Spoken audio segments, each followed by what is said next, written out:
Item 6, consideration for possible action to confirm construction costs of Coal Train Phase 3, JP number 2508904, 5-year CIRB plan. This has been quite some mess. Yes, sir. And gentlemen, I took the liberty of inviting the senator to join us today to discuss this. This is, as you all know, this has been, I think the original agreement with ODOT for Coal Train, the 5 miles, was signed back in 2013, if I saw that last. But the Coal Train project itself has been on the certified year plan for since 2010, if I remember correctly. But it wasn't put in contract to start until 2013, and we actually didn't get anything done until, what was it, 2017, when they started the first couple miles over there. In any event, that first mile off, what happened was the Coal Train Road project was a 5-mile project, and the original document that we just got sent to us is for that entire 5 miles. And the construction cost estimate and the utility relocation and the big expense, which was to buy additional right-of-way, was estimated for the entire 5 miles. And so the northern 4 miles was the ones that had to have the additional right-of-way purchased, because they were building a wider road and wanted a wider right-of-way, I guess, so the county could have more area to mow, because there's quite a bit for us to mow up there now. But that first mile off Waterloo Road is one that we're talking about today. So the project was split into 3 phases, or 3 separate projects, so we could try and get funding through ACOG, federal grant money. And we did. We got $1 million in federal grant money for this project that we're doing now, which is the north 2 miles. Just a little under $1 million. It was $900,000 and change. And so what is left on the table, and District 2, Chairman, District 2 and District 1 share this road down the middle. It's kind of our dividing line between our district, this 1 mile, and it's kind of been ignored. And the reason for that, originally it was going to be a 2-lane road with 4-foot shoulders or some sort of shoulders, but what happened was they got to looking at the footprint, and they couldn't acquire additional right-of-way without tearing down houses over on Mike's side of the road. So they decided to go with a different engineering plan, which was 3 lanes with curbs and gutters and all that. Which a 3-lane road with curbs and gutters is absolutely the most expensive design that you can put in a mile of road, or any road, as a matter of fact, because you got to have drainage underneath, you got to have curbs and that sort of stuff. But they wanted to fit it in the original 66-foot right-of-way, which is in existence today. So there was no additional right-of-way purchased for that mile itself. So it's been split into a separate project by itself. There was no right-of-way cost for that, but ODOT, when we split it into 3 separate projects, never went back and looked at how much did each one of those projects cost in utility relocation and right-of-way cost, and they did some construction cost once we split it in, and that's the only thing they broke out. Currently today, we've got some confusing estimates back from ODOT. I've got the pay items from that was just updated. Let me pass this out to you guys so we can look at this.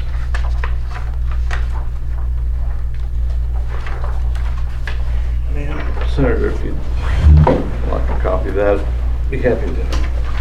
So the pay items that we're talking about there,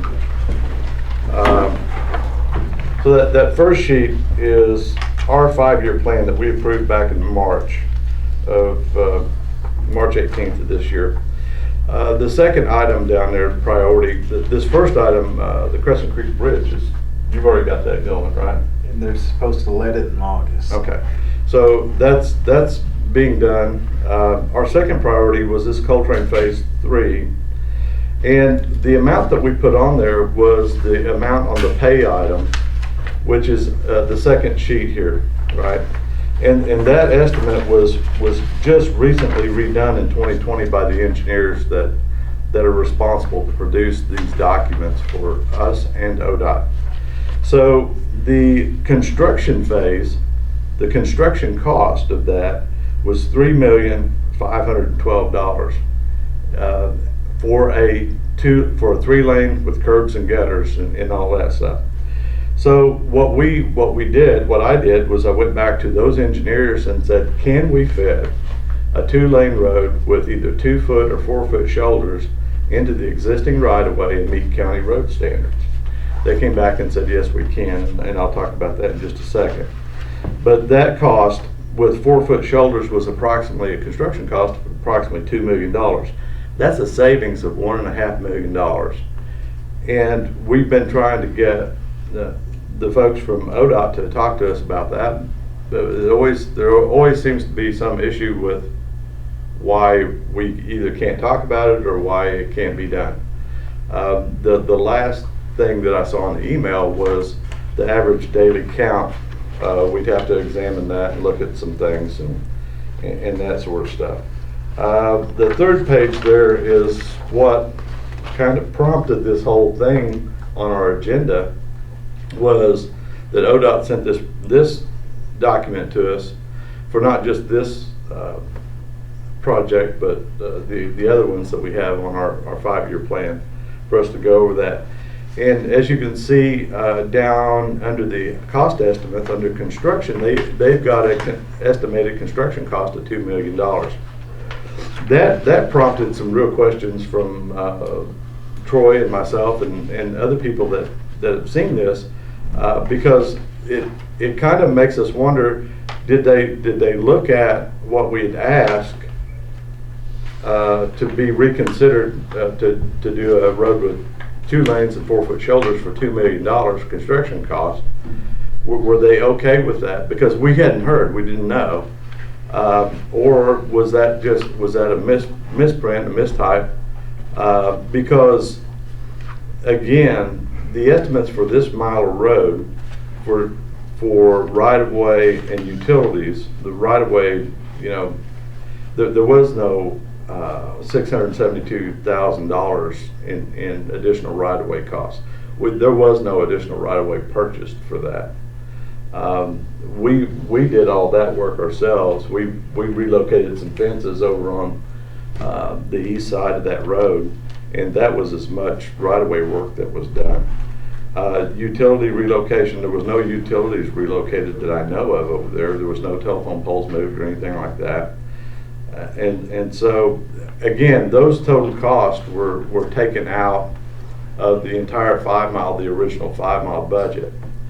One of the other things I'll remind the board of is that last year, ODOT asked us to release $1.3 million from this project back to them, promised them that they would give it back to us in our 5-year plan, and they never did. They refused to give it back to us. They actually sent it back to the ODOT division for redistribution throughout that. But we never saw that money come back to us. That was money that was left over from the Phase 1 project that they determined had an excess. Anyway, what we would like to do is finish Phase 3. Whether it's going to cost $3.5 million or $2 million in construction, I think at this point I do care. I would like for it to do it in the most cost-effective manner that we can. But if they're telling us that the money's there, it's on our priority list, and we can get it done this year, then let's do it. I'm at the point I don't want to argue anymore. I just want to get it done. I would really like to save the $1.5 million because I think we could use it on the I-35 project. But we really need to be able to sit down and talk with the folks at ODOT. One of the things, here's the discussion that I had with the folks at Melberger over this. There you go, man. Sorry. And so, what we've got there. Did I give you two, Mike? Did I get two of them? No. No, that's all right. Let me borrow that one for just a second. Okay. So this first sheet is the email that I started back in March this year with Stephen Frost. He's the lead engineer for the Coltrane project. And I asked him to look at what it would cost to re-engineer Coltrane Phase 3 from a 3-lane curb and gutter to a 2-lane road with 4-foot or 2-foot shoulders, whatever could fit in there, and whatever met county road standards, right? And so they came back and said the expense was going to be $75,000 for re-engineering and another $6,000 for resurveying because the survey was so old that they wanted to do that. Sounded reasonable to me. My response back to them was it sounded like a lot of money, but I always tell attorneys and engineers that it's a lot of money no matter what. And to please go back and kind of look at the ADT count. Can we use a 2-foot, 12-foot lanes, 4-foot shoulders? And so they took another cut at that. On the second page is when they came back to me and said, per your request, the estimated 2,038 ADT of Coltrane Road between Waterloo and Simmons. Now that's year 2038. They're estimating out to 2038 on what the ADT might be, right? And so they said that is somewhere around 4,484 for a daily count. That's pretty high.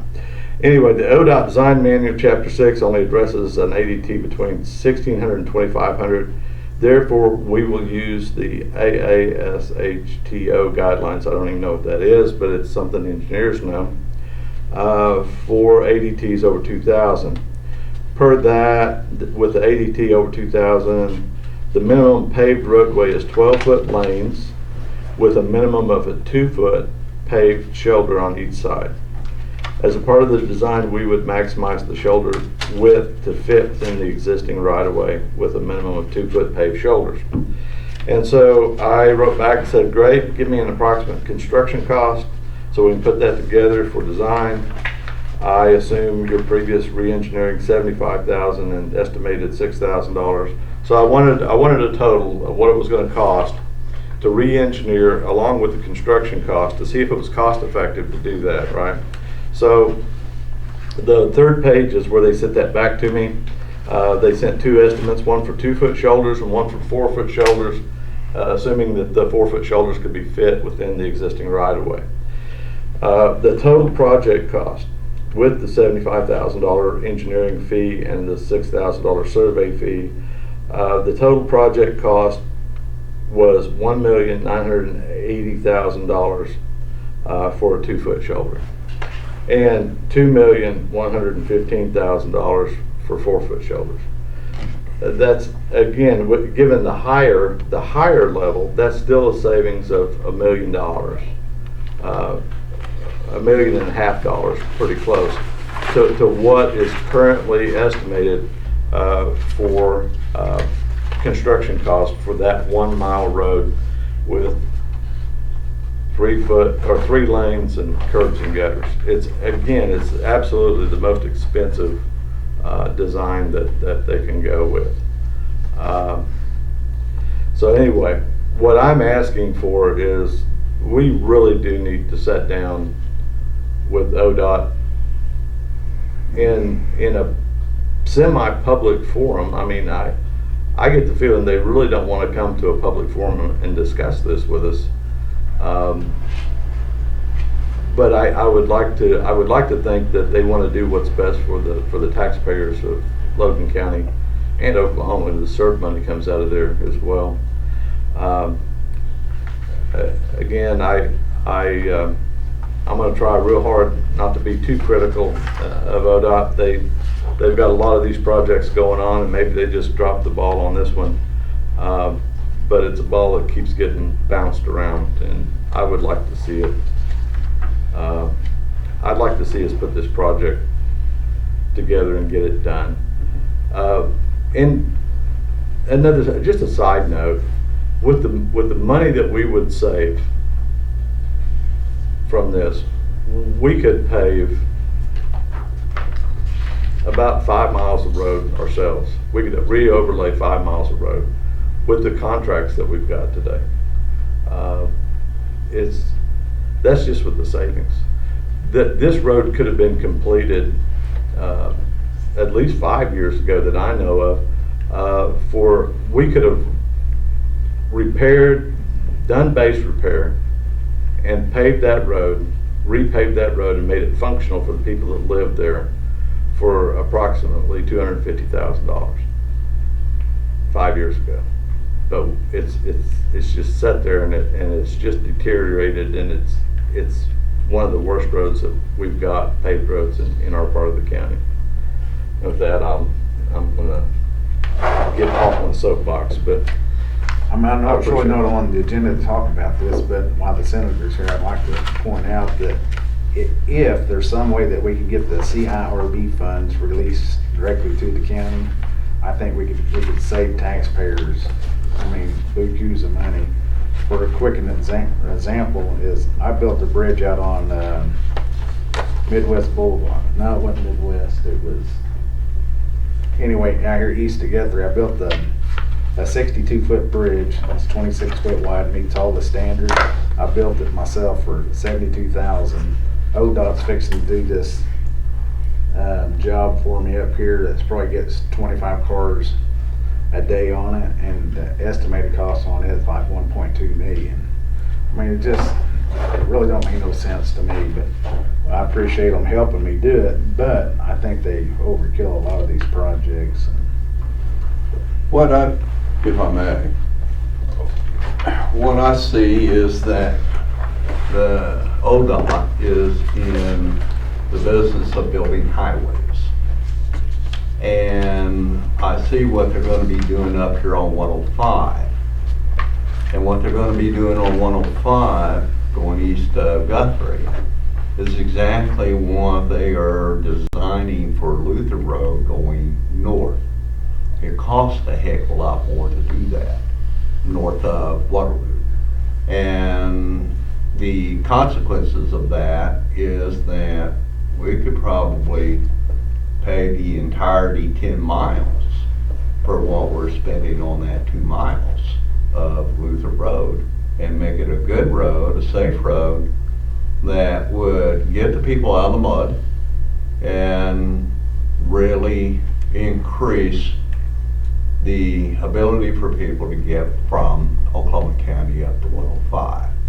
And so I see that as a way over cost. Counties can do it without having to go through NEPA trials. They can do it without the type of engineering that costs so much. We know how to lay roads. We know how to get them where they are stable. Unfortunately, we don't have the bucks to do that at the moment, really, in a really educated way, but we try our best to do that. So what we see is that, yes, this is going to make a wonderful road out there, no doubt about it, just like it has over here on Coltrane. But there's all those roads that approach it that are still in bad shape when you want to compare that to anything, say, that Oklahoma County is able to put in. And the disparity right there, plus with the urban sprawl that we're getting out there. People are moving out in the country in droves, they're leaving cities. And I have all kinds of people moving out there that want a good road going to their new little castle they put on a fairly good sized piece of real estate. And it's very challenging indeed. I've got 350 miles basically of dirt gravel roads and about 50 miles of asphalt. So now I'm going to have this 2 miles put in here.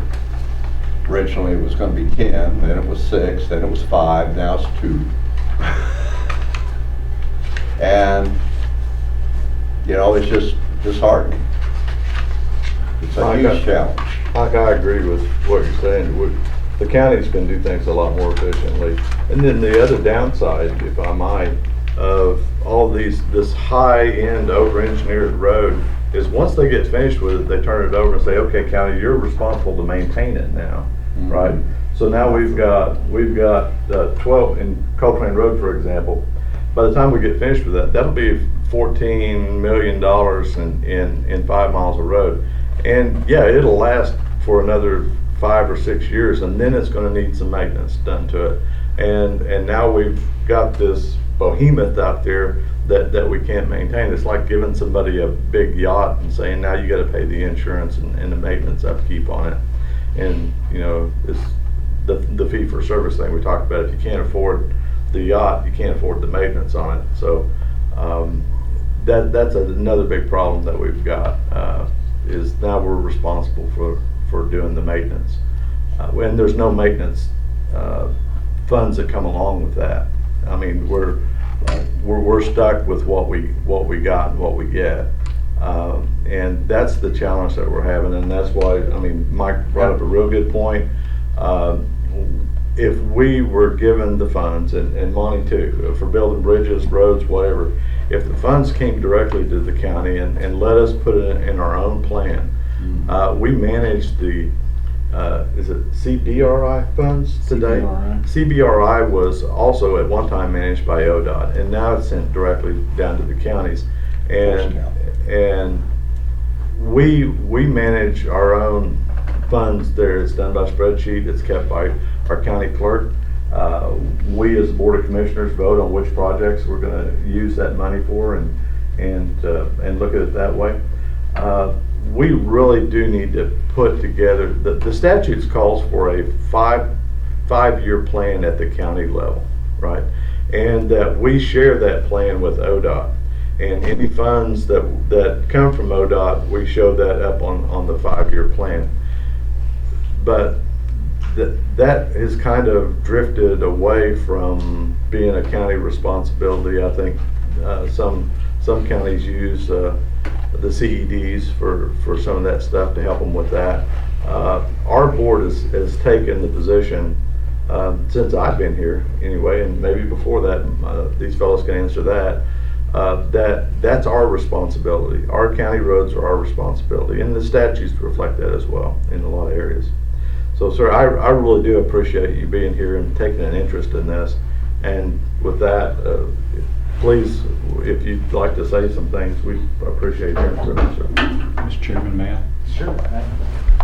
Well, thank you, commissioners, for first of all, Mr. Goodman, for inviting me. I appreciate it, and it shouldn't come as a surprise, I know, to you, and I want the other two commissioners to know that it shouldn't come as a surprise that I'm not surprised about what I've just heard.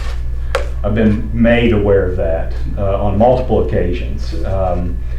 By my visits here, by visits of both the commissioners. I don't know that I've seen you at the Capitol yet. You're probably busy working on roads. That's right. So the majority of this commission has worked the Capitol halls and kept your state representative and your state senator abreast of the issues that you're most concerned about. Because of that, I have worked myself into slowly becoming an authority on CIRB and the CED process, at least as a member of the legislature. I wanted you to know that there are few members of the legislature that understand CIRB and the process, and it's clumsy. CIRB was created by legislation 15 years ago. And it hasn't been looked at or reviewed at all since then, since that time. We now have history that in some cases has been success, and I think we need to applaud the successes. You know, it was pretty well, just I think for the people watching at home, you all know this, but it does have a purpose, and the purpose is that through your 5-year plan, it allows you to accumulate large chunks of dollars to be able to do large projects that you couldn't normally do under the budget that you're operating under today. It was also used to directly, take care of deficiency bridges in the state of Oklahoma. The list was extremely large, and that list has now come down. Not to the extent that any of us are satisfied, but it has come down. And these are generally large, expensive projects. And so there has been some success in the CRB program from where I sit. But understanding what you all are going through, there's been some failures. And the failures have been, in my opinion, poor communication at the state level back to the counties. The misunderstanding of over-engineering and the cost associated with that, which you have outlined here today. And so where are we going to go from here? So as Commissioner Goodman knows, I have spent a lot of time with ODOT, put them on notice that I plan to get involved in this. I have put ACO on notice that I plan to be involved in this. You've seen me introduce legislation that puts CEDs under state audits, state audit requirements that will help and go a long way, as opposed to independent audits that they were operating under today. I've also requested, as the Commissioner knows, an interim study on the CIRB process that I believe will be awarded to me. So we'll be conducting an interim study at the Capitol on the CIRB process, and those will be scheduled for late September to early October in that time frame. As the Commissioner knows, I will put you all on notice to be there for that interim study. And if one of you can agree on who will be speaking on behalf of Logan County, I'll try to get you some speaking time at the interim study so that you can share the issues that you've experienced. I think that can go a long way. I'm already working on an agenda. I've asked Commissioner Goodman to help me formulate an agenda. We'll have speakers from ODOT, we'll have speakers from ACO, we'll have speakers from the CEDs, we'll have speakers from counties. And then of course I'll moderate the interim study. So we will shed light on the issues that you're facing statewide. It will be covered by press as most interim studies are, and it should start the ball rolling. I did want to talk specifically about my belief too that it would be beneficial for you to get the CIRB money directly to you, okay? And I concur to an extent. You must understand that there are other counties and other county commissioners that don't want that. Exactly. That they like the idea of pooling and 5-year plan and building up funds. I haven't seen the numbers directly. You guys probably know them, but we're talking about a $1.5 million annual allocation using the $120 million capped CIRB fund that would roughly come back to the county. And so so I represent 4 counties, as you're aware: Kingfisher County, Logan County, Noble County, and Pawnee County. And they're not unanimous in this discussion. Simply because I have 2 counties that would like to see the money come back directly, and I have 2 counties that like the process the way it is because it allows them to do larger projects. The fear always becomes if we send the $1.5 million, that's a round number. If we send the $1.5 million back, you all have immediate needs. I mean, you really do have immediate needs, and we need to do better with funding on county roads and bridges, no question about it.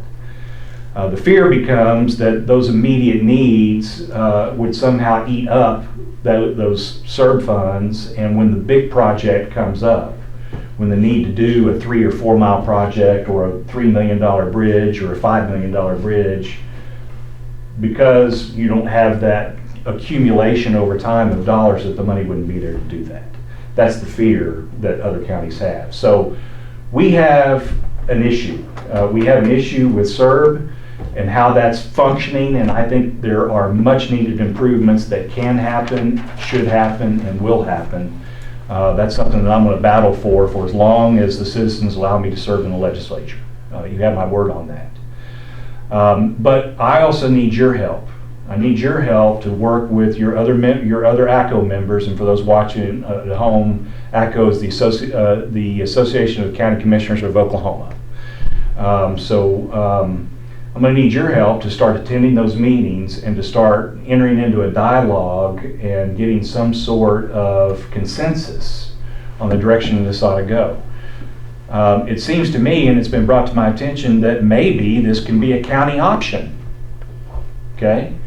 I don't know how that works, but it was brought to my attention that maybe it can be a county option, meaning that if this county decides that they want their CIRB allocation, they get it. And if Pawnee County wants to be part of the 5-year collective dollars, that they remain in that program with through the CEDs, using the CEDs. So that's all things that can be flushed out during this interim study. I think we're all wrapping up now because I've consumed enough time. I think we all agree on one thing, and that is that county roads and bridges are underfunded. And that there is a lot of infrastructure that needs to be repaired, and that you all are doing your absolute best with the dollars that you're getting. And frankly, I don't know how you do it. I honestly don't know how you do it. Now that I've spent the time in the dollars and seen the budgets and seen the costs to repair a bridge or to repair a road or to keep a dirt road, in good condition, I don't know how you do what you do, and so I commend you, all three of you, for the job you've done with the dollars that you've got. So you've got my attention, and as at least two, as you commissioners already know, I'm getting the attention of ODOT. I've had them in my office directly. I've had them setting with county commissioners from Logan County.